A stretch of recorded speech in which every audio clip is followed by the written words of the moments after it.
Everybody. I'm exceptionally pleased to announce our first on our podcast, which is Mother Rambhoru, and she is a disciple of Srila Prabhupada since 1974, has immense experience in dealing with devotees, especially, but across interfaith.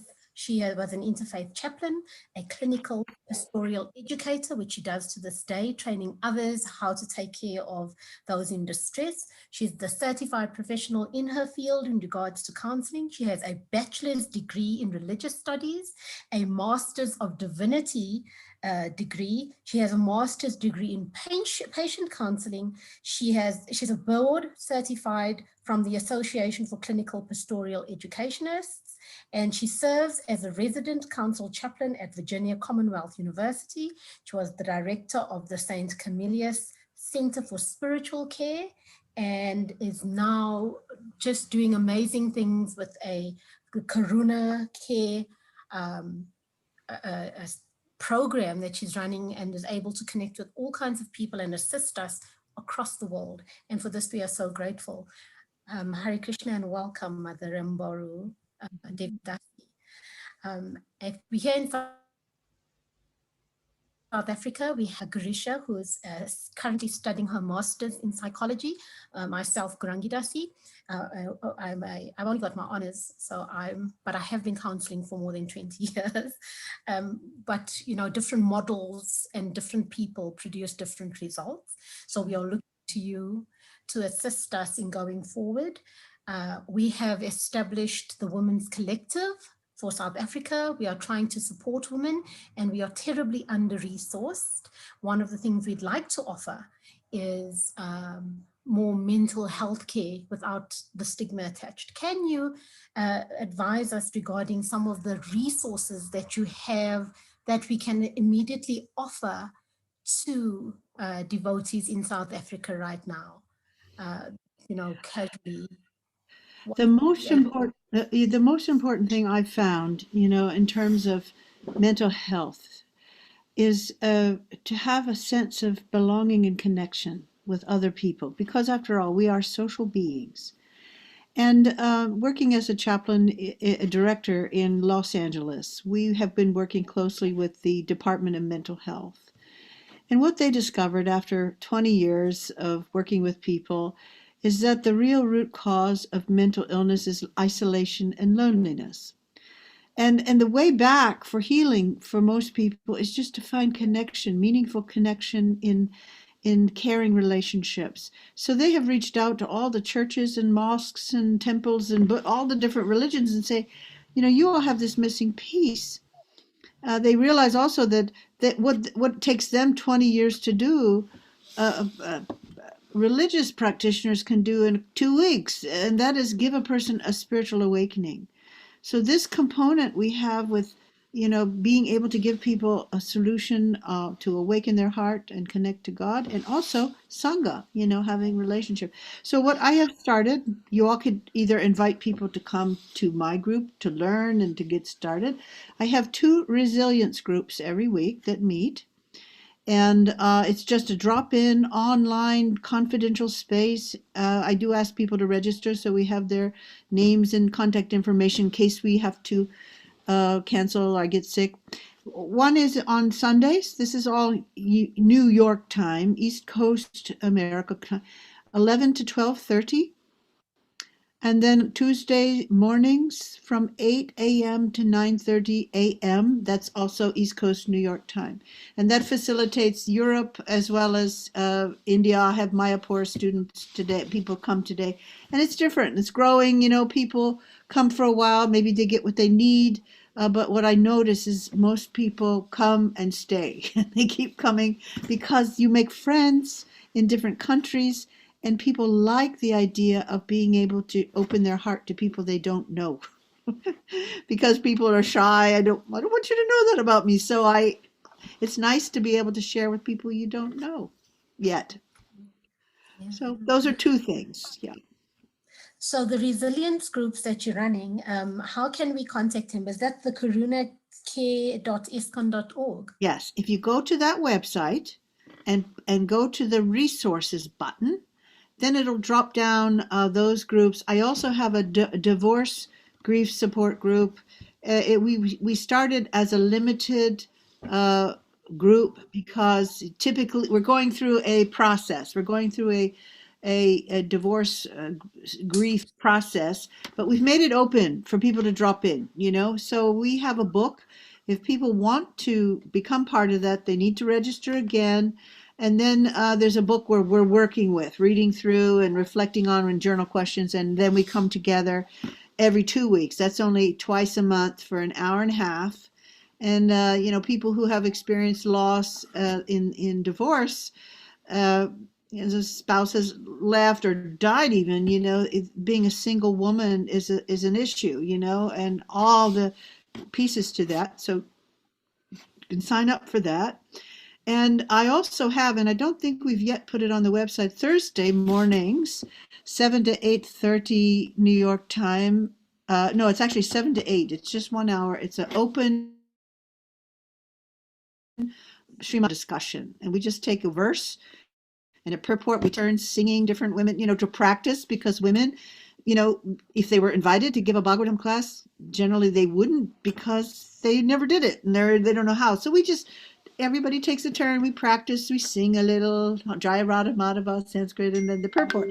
And then we just open it up and we just talk about whatever's coming up. And it often turns into, how does that relate to my personal practical life? So that's another, we haven't posted that yet, but that's another possibility. Oh, that's okay. A lot of what you are offering already to the world, we had an intention of doing this, and basically we were scrounging around in the dark trying to find methodologies. And I think my suggestion is that we all join yours for the moment, and then maybe take your courses and become more qualified. Thank you for that. That's such a relief.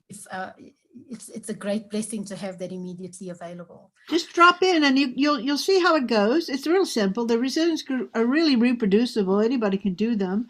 And the other thing I didn't mention, and some of you maybe are already on my Impact of Grief course that's just ending this coming weekend. We will be doing the 3 courses again in the fall, but there are 3 introductory courses. At the end of April, there will be one called Name Your Feelings, Tame Your Mind, that will be about feelings as information. Because as you go through the grief process, you realize all these feelings are there, but people really don't know what a feeling is and what to do with them, except for just squash them.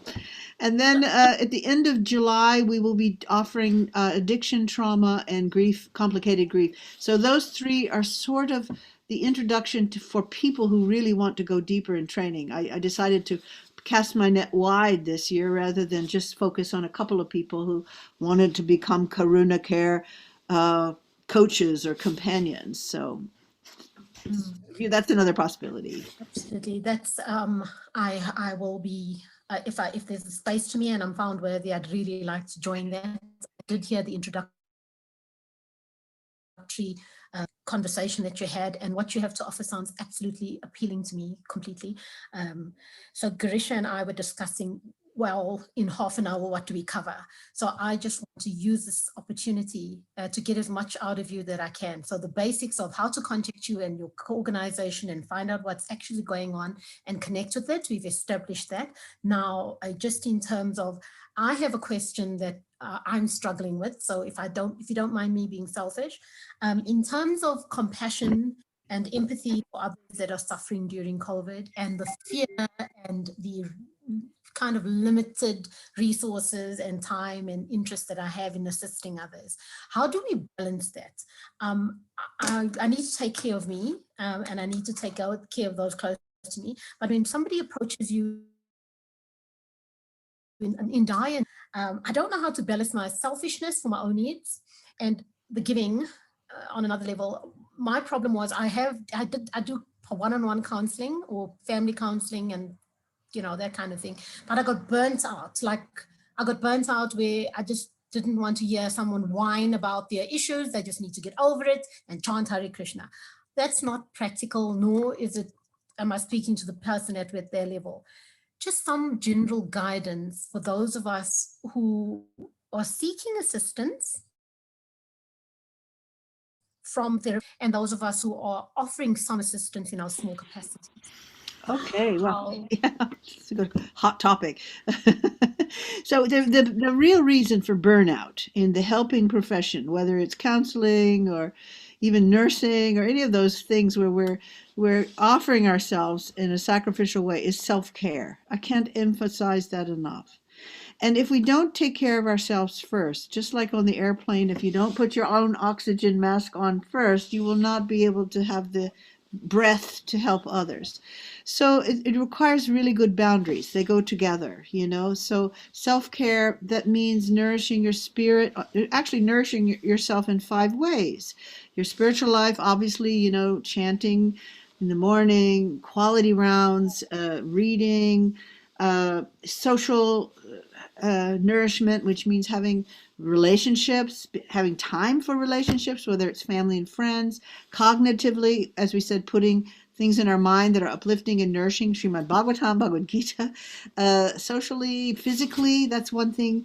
The helpers tend to take care of everybody else, but they don't exercise. They don't take time to cook a meal that is actually healthy, you know, all those things. We need to learn to balance those. And when we are nourished, then we'll have something to give. Otherwise, we have nothing to give. And boundaries is the other thing.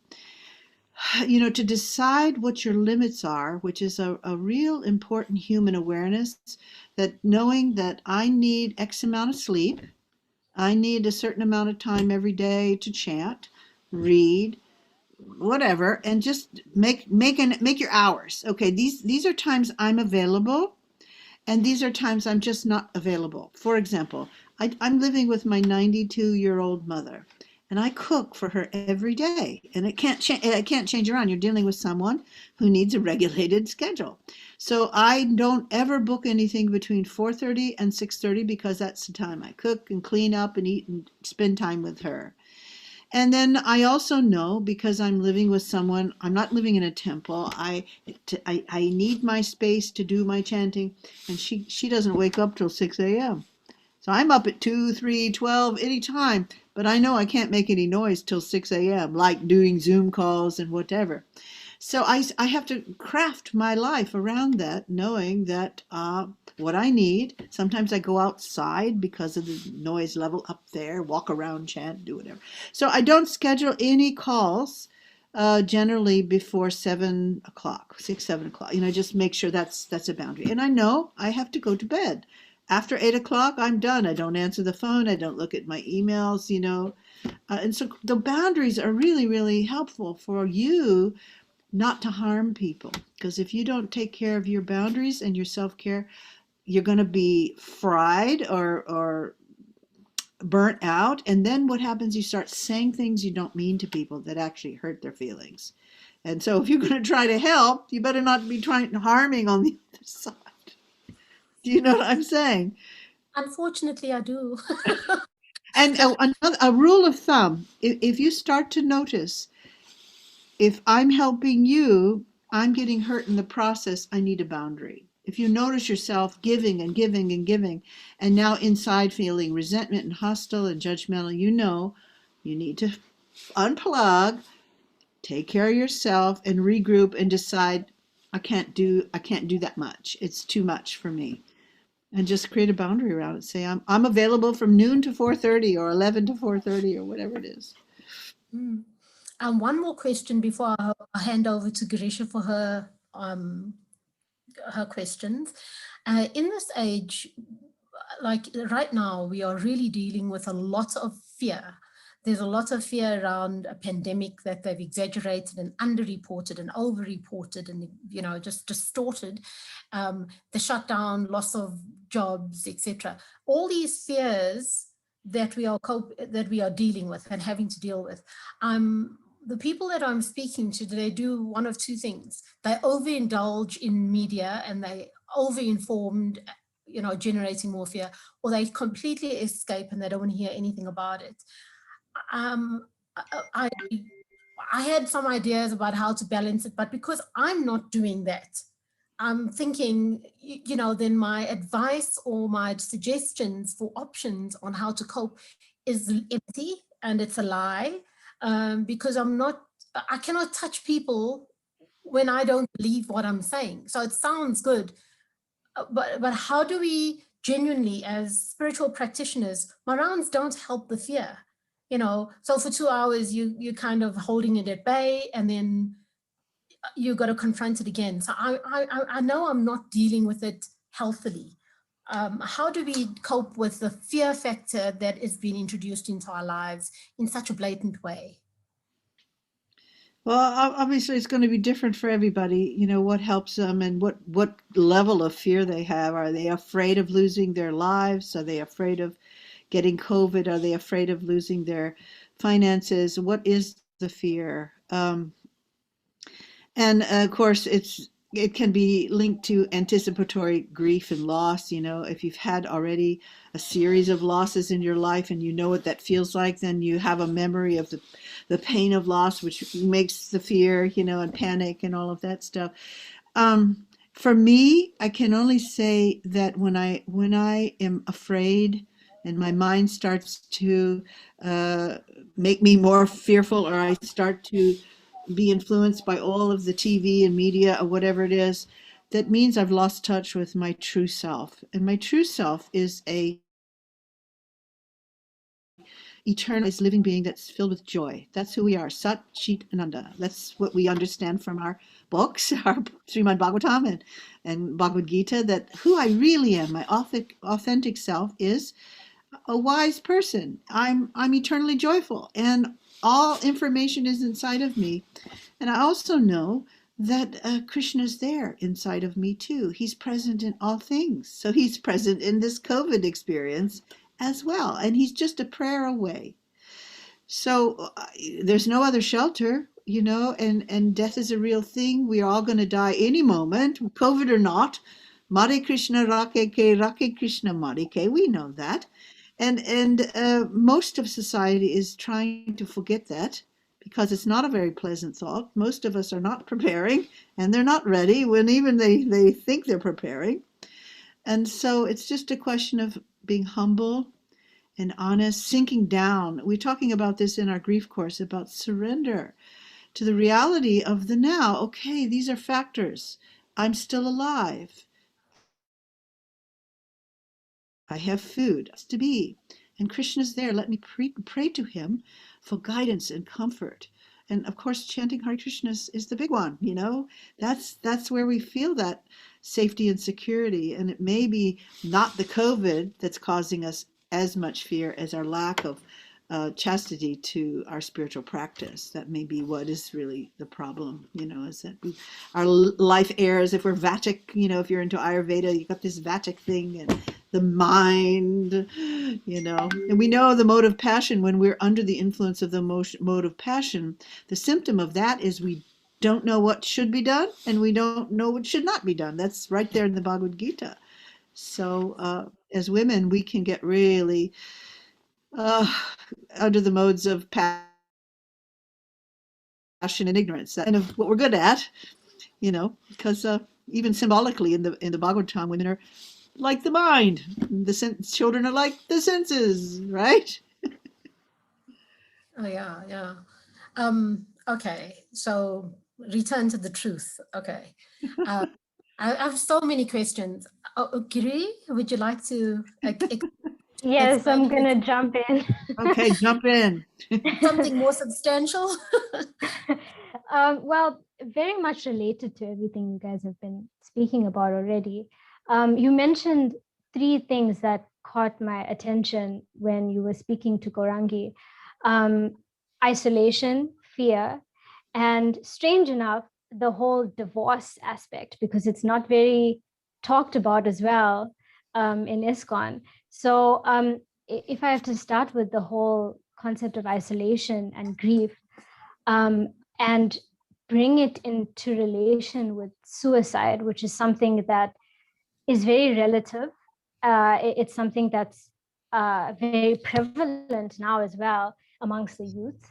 Yes. And, just hearing that at least maybe 23 people in South Africa commit suicide a day, and some of which are possibly devotees. Yes. And personally, I've experienced, people that are close to me go through this ordeal, either, attempting suicide or maybe just remaining in that suicidal ideation phase, But I think my question is, you mentioned the last time when we spoke as well, you said some people feel that something has to die within them.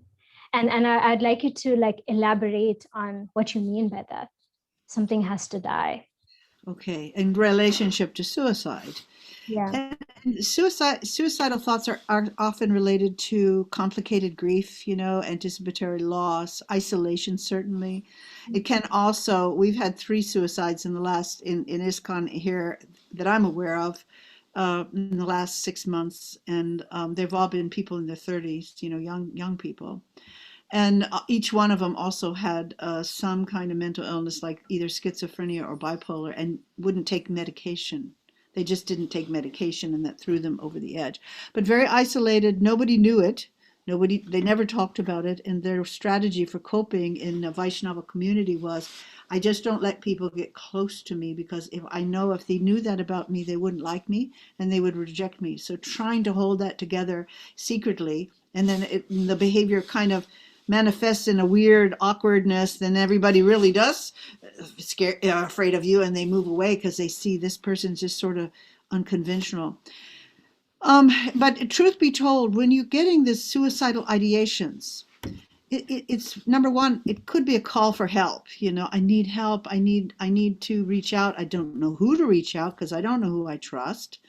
I've had bad experiences with reaching out, and people just say, suck it up, grow up, think of those starving children in XYZ. Your life could be so much worse. And then you're like, thanks, that didn't help. That made me feel even worse. Secondly, though, if it's you and you're having those thoughts yourself, to know that it does, suicidal ideations may mean that there's some part of you that needs to die, that isolation part, or that low self-esteem part. Or maybe it's a wound, a psychological wound that you had when you were 5. Maybe you were abused, and truth be told, it used to be 1 in 4 women internationally, and these are just reported cases, have been either sexually, physically, or emotionally abused. Now it's 1 in 3 women, and so much of it happens in family, ancestrally in families. And it's just the unspeakable thing, because as soon as a woman speaks out, she's the one who becomes blamed for it. So, I mean, that's across the board, all cultures. As soon as you say, Uncle Fred just raped me, then you become the person who's the horrible person, not Uncle Fred. So women are terribly vulnerable that way. So anyway, it may be that you have a history of trauma or abuse or something you're very ashamed of that you haven't had any freedom to talk about because you just don't know who to friend. Maybe it's time to bring that out of the closet, or that story that you have told about yourself all these years needs to die. That part. Just like you have the story of Lord Brahma, he threw off his anger, or and Lord Shiva was born. There's certain mental bodies that we walk around with. Self-image. People don't like me. I'm really ugly. Just look at your own mind. Think about the things, the self-talk.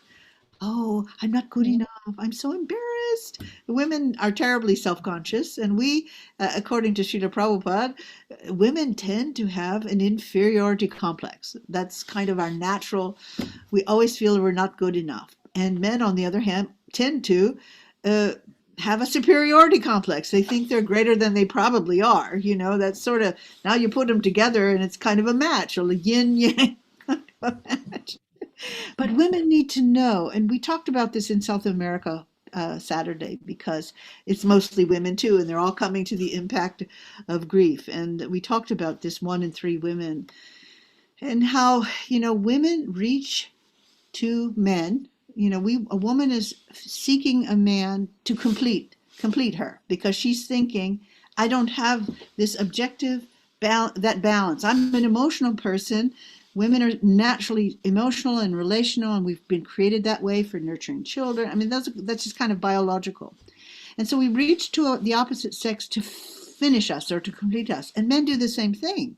They're reaching for a woman because generally men aren't very in touch with their emotions. So instead of them doing the work of getting in touch with the feminine side or their female emotional sensitive part, they grasp for a woman, a physical woman, to complete them. And of course, we know as devotees that the only thing that completes us men and women is Krishna. He's the Lord in our heart. So even in marriage, you don't become complete just because you grab a man or woman, and it's about completing ourselves by embracing the man or woman inside of ourselves. So all that's to say, maybe we have to die, and a part of us needs to die, this illusion about ourselves and who we are. When we have suicidal ideations, we need to rethink who we really are, because I think when people are feeling compelled to kill themselves, it's a running away in some ways, not knowing what to do, and we need help then, and conversation partners who's going to help lead us back into our real self. That's my experience. Yeah, I think that's also a little bit of what Gorangi was speaking about is, as you said, the nature of a woman is to be a nurturer, is to want to take care of everybody. And that brings forward that helper, sort of mentality. And something came up in a conversation the other day about, it's so easy for us to see, people externally and their relation with Krishna, and give them help and give them compassion. But when it comes to ourselves, it's so hard to see ourselves in relation to the Lord, and to see ourselves and give ourselves compassion, as Gorangi was speaking about self-care and compassion fatigue. I think you spoke about that, compassion fatigue. Yes, exactly. That's right. Can I chip in just a little? So one of the biggest problems I find, this may be universal the world over, but especially within our community, counseling devotees, I find particularly difficult. The lack of trust, because it's been broken so often, the lack of confidentiality by so-called counselors, that need to have some sort of power over people by knowing their secrets. I find this completely unprofessional. And so I've also been very reluctant to train people if they're not going to get that idea of confidentiality. What's important to that person should be important to you, where people are, appearances matter so much that it's a block and a barrier to revealing and getting the help you need, but also the lack of whom they believe is trustworthy. So the need for perfection stops those in need from reaching for help, becoming more and more isolated. And I don't know what it is that we've cultivated since Prabhupada has passed, but our ISKCON has become a showcase for perfectionism rather than a place for healing the sick. So if the minute you don a devotee attire and you get tilak and beads, if you are chanting, the expectation is that you're perfect, and to preach to somebody who's expecting to see them as perfect, and they have no faith that I'm trying to assist in my small way. They kind of like at a last ditch effort, and then they do these presentations where they completely eradicate, or they omit their shadow selves and their rejected parts. And you're talking earlier about seek your own masculine strength, and seek your own feminine softness and your own feminine. Those things are completely missing, and it takes at least 5 meetings with our devotees to actually get to, other than the presentation of what's really hurting, to what is real. So all these presentations of, picking on absolutely irrelevant topics to try to start getting to where they're going. So their triggers are well hidden, and it's really a lot of hard work. And I'm thinking we all like this. I'm talking about myself now because you've set yourself up as the expert. Now it's harder for me to be real with expecting perfection. And I don't want to present perfection. So, the society that we are building and continue to build and want to dismantle that part of it. We want to dismantle and disrupt this part that says you need to present perfection. Yeah. And admit to failures so that you can seek help. I'm finding that is really a missing part. So our identity, we identifying, I feel, or my limited experience, is that we're identifying with a perfect ISKCON. So we're not part of ISKCON. There's this false image we're projecting out to the world, and therefore we are not a part of. So we were talking about identity and isolation. So we're all these discrete parts that are interacting in very practiced ways. We are interacting in rehearsed ways. We were talking some time ago about how we can start breaking that down and, opening yourself to people and admitting certain things that somebody you'd like to be with. But I'm finding it's really strongly, it's really built in. And like, I just wish I had like a button you could press to like, okay, you can take off your mask. So I don't even know if there's a question. There is, of course, a question in that, but I don't know how to phrase it. Like, help, Yeah. Were you starting to say something, Garisha?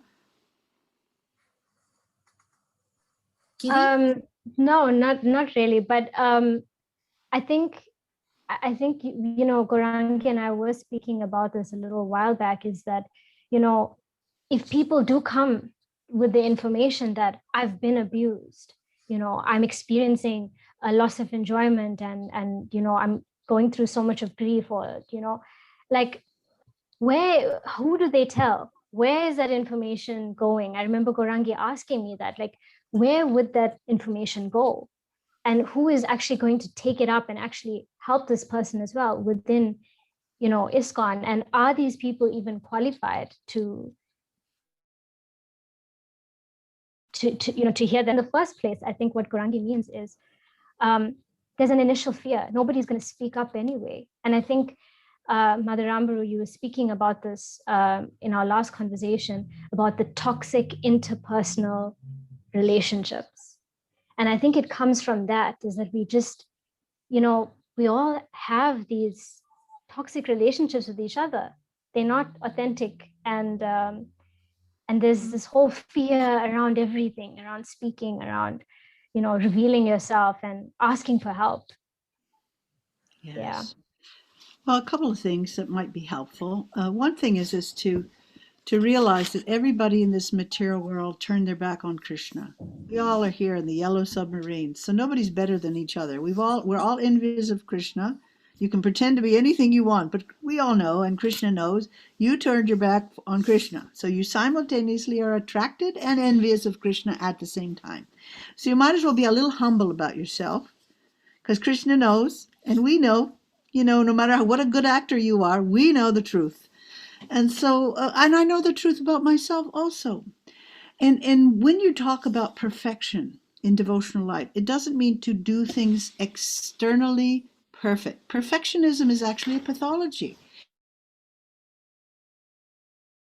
Underneath it is, that's what we're hiding, is the deep sense of shame that we have, because existentially we all turned our back on Krishna. People in the material world don't see it like that, but that's really at the bottom of our pretending, is that we don't want to see that. It hurts so badly when we actually sink down in and surrender to that reality and realization of what a creep I am. I turned my back on Krishna, and here I am pretending to be a devotee, but underneath that I'm so envious of Krishna because I want to be the center. I want you to see me as good as Krishna. So we need to kind of smoke that in our pipe a little bit and see how that tastes. And secondly, we are not called to become gods or goddesses. We are called to be human from being animals. Animal life is you're just eating, sleeping, mating, and defending. But Prabhupada is saying the person who's really a human being, he is aware of their limits and their strengths, and we were trying very hard to become servants of Krishna. That means I'm not God. I can't ever be God. And that's okay. Nobody's expecting you to be God. We just have to be human. And a human being is someone who is really sincere about knowing themselves. And when we become mature as spiritual beings, we start to see ourselves, as described in the 11th canto, is not better than anybody else or worse than anybody else. So we have our strengths, we have our limits. I might not be good about this thing, but I'm good over here, and everybody's the same. It's only Krishna who has those 6 qualities: beauty, strength, renunciation. We have maybe one thing we can do, 2 things, but we're not here trying to be Krishna. We're just trying to be human. And perfect means having perfect love. It doesn't mean, like we see in the Chaitanya Charitamrita, how, I forget whether that was Sarvabhauma Bhattacharya, them offering the peel of the banana to Lord Chaitanya. They were so, excited that Krishna had come, Lord Chaitanya had come. In their anxiety to feed him a nice meal, they served him the peeling. And he ate it because it was such an expression of their perfect love. So that's what we're aiming for, not any kind of material perfection. And as soon as we get over that and start to be sensitive to a person's endeavor, see their endeavor and our endeavor, even if we make a poop, and I make them all the time. I've just learned to chant in between each round, I'm an idiot. Hare Krishna, I'm an idiot. And so, no, don't expect anything from me. I'm teaching all these wonderful things. I can't practice them all. I'm a great teacher. But don't ask me to be the perfect model of compassionate care. I'm as grumpy as the next person if I give too much, and if you meet me on a bad day, I'm going to go, here's a quarter, go call somebody who cares, Just be honest that I have limits like everybody else. I'm not Krishna. Krishna won't disappoint you. I will. And Prabhupada even said that to us. Krishna won't disappoint you, but I will disappoint you. Even I, Prabhupada, will disappoint you. So be honest about that. I can't be the friend of everyone. You have these 3 ways we envy Krishna: the controller, the enjoyer, and the friend of everyone. Just try to be the friend of everyone. You can't do it.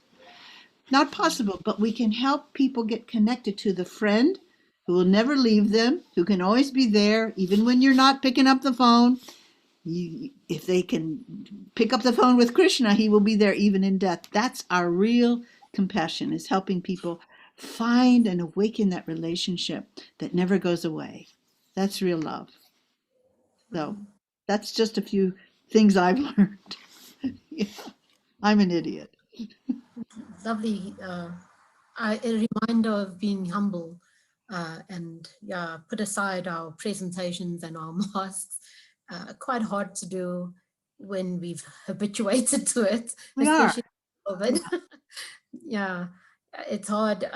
We want to be thought well of all the time, which is ridiculous. So as a counselor, I would like my counselee to think well of me when I'm not being vulnerable. I mean, it's not your place, but the subtle workings of the mind behind that. So I often wonder, am I doing some sort of fake presentation to win some sort of approval? Because you can't know somebody's mind. So that's a good indicator. I also go for counseling because part of that self-care, the one thing I figured was I need help too. I need to offer, and a lot of people have nowhere to go. They Right. don't trust. There's not enough devotees that have a strong enough reputation for trust and confidentiality. There's too few of us, and also we are limited. So I'm, again, particularly interested in your model and particularly interested in participating in that. So this idea, our biggest problem in Kali Yuga, I think, is this idea of being embarrassed. We would die than be embarrassed.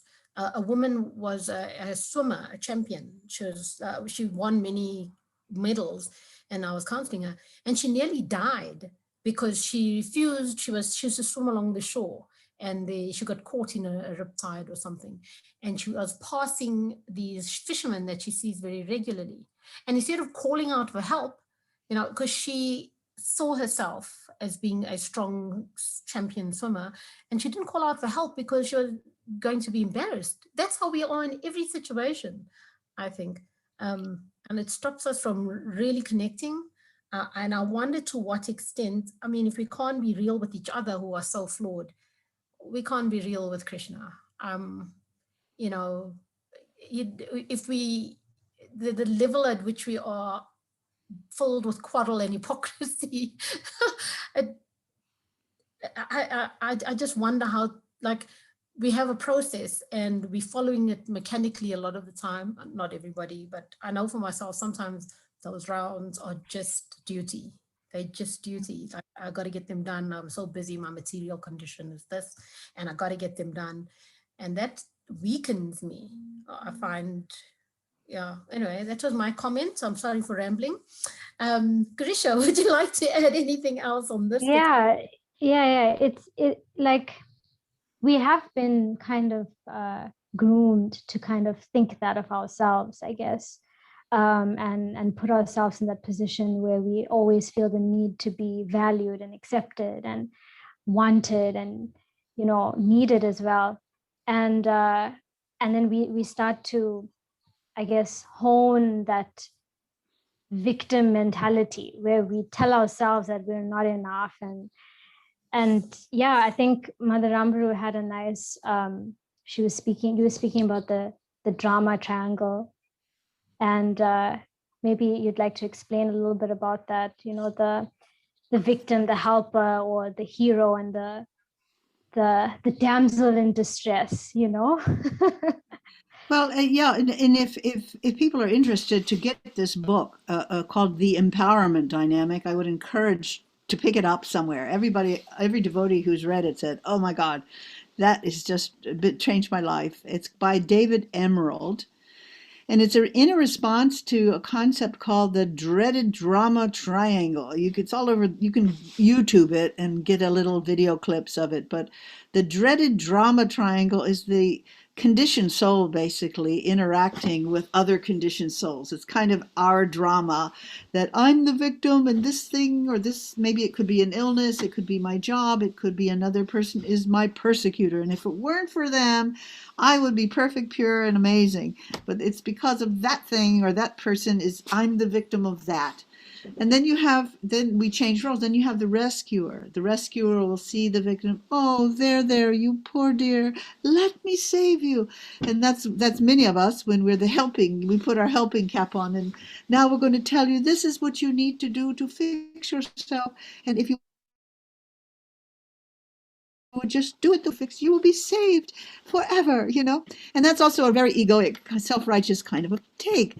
But we all move around, the rescuer, if you rescue a victim long enough, the victim's going to feel like you're persecuting them because they're going to get fed up with your rescuing, right? Children often will say, "Mom, stop, I can do it myself," So we move around this triangle from victim to rescuer to persecutor, and you will see yourself in this triangle. The way out of that is the empowerment dynamic, which is the healthy relational dynamic. So the victim, instead of feeling persecuted, if something comes in their life, which is probably all the time, that is an obstacle or a difficulty. We wake up in the morning and the electricity's off, or there's no water, so we can't take a shower, or whatever it is, some little thing.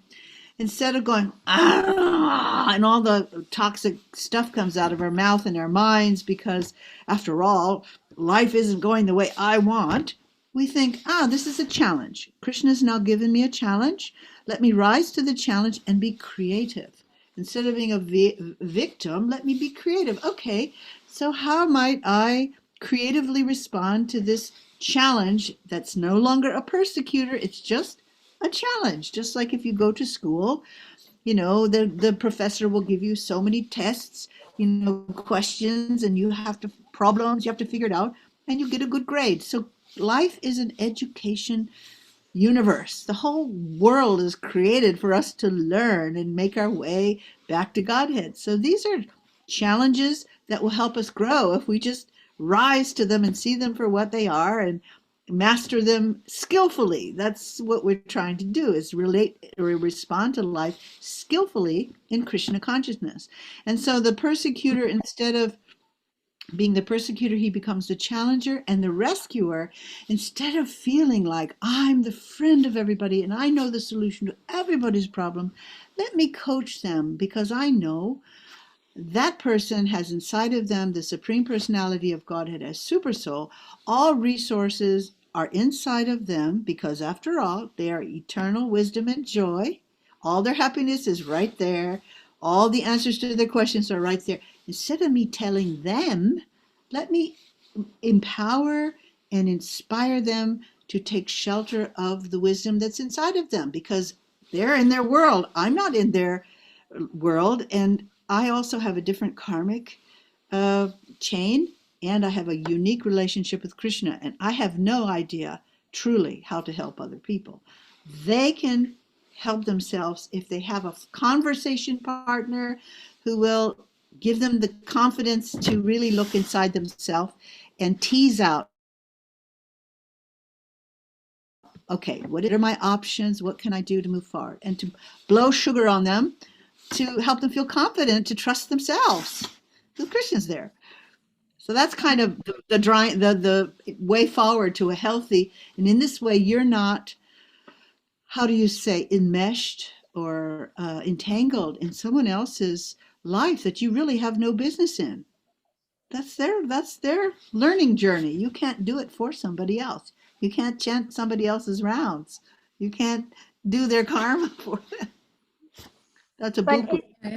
in that immediate like situation, when you recognize that, this person really needs help, and like, I mean, we don't. It's when they're in that fight and flight, and in that mood, you can't really just say, okay, here's a bead bag, chant your rounds, or read the scripture to them and say, okay, you got to follow this. How do you deal with that immediate fear response? Right, I hear you. Yeah, and that's where the rescuing tendency is, that you have to ask yourself the question, is this person capable at this moment to solve their own problem? So in this way, you may have to offer them resources. You may have to offer them a couch to take a nap on. You might need to give them a drink of water so that they can, first of all, feel peaceful and secure enough to ask those questions. And we know, if anybody who does psychology knows, you have this, it's just one model, and it's a really old model, this Maslow's pyramid, that if a person's survival needs and safety needs are not met, they're not going to get to their belonging and love needs. And so Prabhupada in this movement was, in the beginning, he provided food, place to stay, and he knew that hungry people are not asking about spiritual life. You have to take care of these basic needs first. And then a person feels safe and secure enough to go to what's called transpersonal needs and really inquire about the absolute truth. So these three things, the community we need, food, shelter, and feel secure in that, then it'll occur to us to think about our relationship with God. So that's where our ISKCON community really comes in, to providing those things, prasadam, and if some people come to us and they have no place to stay. I write letters to prisoners, and then they get out and they come to the Hare Krishna movement. It's like, oh God, I don't know what's for you in my house. I have no, where do they go? They go to the Hare Krishna temple. And of course, we as devotees, like, you just got out of prison. You can't stay with us. Well, I've been chanting for 5 years and I've read all the books. Well, we're not going to let you stay with us. So this is a dilemma, and we have to, case by case, know what a person needs to be able to do devotional service and take risks. I mean, we just have to, I think the courage for each of us is asking ourselves, what are the limits of what I can do, and what can I do? And do I turn my back on someone who, if we just give them a little help or a little hand up, they will be able to make progress in their devotional life, minding our own safety. It's about taking care. So I haven't said this to anybody. I'm going to say this right now on camera. But I have a prisoner who got out of prison, and he goes to the temple, he does service, and he eats, but he has no place to stay because it's COVID. They're not letting people in.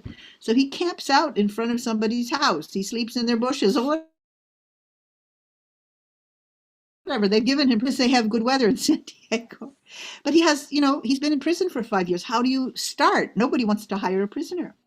So thank goodness, and this is where you can go with your Karuna Care. I have South Africa now has a Karuna Care education fund, and I have in every continent. The programs have a little fund that you can give a person like that a hand up. You throw them $100 and you let them buy a table and some incense, and they can go at least try to find a way to get an apartment or a room that they can live in near the temple that they can practice. And that may sound well, that's a material thing. Well, no, you have now been cultivating somebody for 5 years in prison, and it's like if you have a cat that's taken shelter of you, you can't just throw it out when you're disgusted with it. They've taken shelter of you. You're responsible for them, their well-being, not just their spiritual well-being, but you also have to help them get situated so they can practice Krishna consciousness. So I had to figure that out really quick when my prisoners started getting out. They were real safe in the prison. I could send them books, and it's like, oh my God, they're coming to me. You want me to take care of you? I care about you, but I don't want to take care of you. That's another thing, right? Yeah. A little awkward. For sure. Yeah. Oops. We find a lot of people that were in good situations before COVID have now find themselves without jobs, without a home, or on the brink of losing their home. And, it really takes a lot of courage to have to be able to assist them in meaningful ways. It's fine giving advice and spiritual talks, etc. But when it comes down to it, you dig deep, and you find you're putting yourself on the line. There's a level at which you are risking your own safety to assist others. Yeah. But I'm finding that that's quite satisfying. There's something in that where you're helping somebody who's actually in need, and there's tangible appreciation, somebody that's actually needing help. It's very subtle when you're giving a spiritual counseling, or somebody with ongoing or long-standing problems. You're giving them a kind of a counseling therapy kind of. It's very difficult to track it because people are back and forth. But physical assistance is something really tangible. And we're heading into winter now, and it looks like we may be heading for another lockdown. So it's something to further consider carefully, weighing the risks. Well, one thing we had this in Potomac before COVID. We were getting people who had lost their jobs, or they were really needing a place to be. They'd been in prison and gotten out, and they weren't super criminals. They just, something happened. It wasn't like they murdered anybody. But what we found out from some of the other religious organizations that we were just getting ready to implement is to have one room in the temple that would be for the purpose of emergency. And so the Sikh people, who are, their temple's not far from the Potomac Temple, and the Christians, they also have in their churches or their one room that is reserved for some emergency. And so this one person, he would go to the Christians, and they would allow him to stay 5 days a week. He got to be there, but he had to do service in exchange. So he would mow the lawn, cut vegetables, work in there. Then he'd go to the Sikh people. They let him stay there for a week, but in exchange, he had to do service. And so the temple president, Potomac, and we were working together. Yeah, let's make a room, and they can come and have prasadam and a place to stay. They need to, participate in programs and do service in exchange. And I think it's a really good way to not turn your back on people but also not to get too involved in philanthropy. that is exclusive of Krishna consciousness. But I think that could be a real viable option, to have a couple of rooms in every temple for not just that, but also a hospice room for some member of the community who's dying and is in the last 6 months of their life. In Los Angeles, we had a room. The temple president said they could have it for the last month. Often it was longer, because who knows if you're going to die in 4 weeks. And then the congregational members could bring their mother or something, and devotees could come and sing for them as they were dying. So I think temples need to build that in, to have emergency accommodation and in exchange for service, and also for a dying room or a place to help people leave their bodies. I just think that's part of what we should be doing as devotees. Care, you know. Okay. Yeah. Mother Rambhoru, this has been an absolute pleasure. I could speak for a lot more. I think I just touched on some fairly safe topics. Mainly, this was a bit selfish. I just wanted to get started on the things that I'm interested in. And because I had the mic, I went for it. Going forward, I do hope we're able to chat with you again, but we will be joining your courses as offered, and learning the ropes there, and hopefully be able to expand your mission. I think it is, in this age of Kali Yuga, mental health is paramount. It really is. Yeah. It is. Yeah. And we have exhausted our time. So thank you very much, everybody. Thank you, Mother Rambhoru. And I'm so thrilled that I was able to speak with you. And I love you, ladies. We will definitely be connecting over your courses and going forward. And thank you, and Krishna bless you in all your endeavors, because I'm going to be part of that endeavor. So it's actually a selfish desire. Great, welcome aboard. We need hands around the world. That's what we need. Thank you, Kush, for being on the administrative side and recording so nicely. And thank you, Girisha, for always being there for me, kept picking up the slack when I dropped the ball. And so again, Mataji, bless you. Thank you very much. And we will see you online again. Okay. Hare Krishna.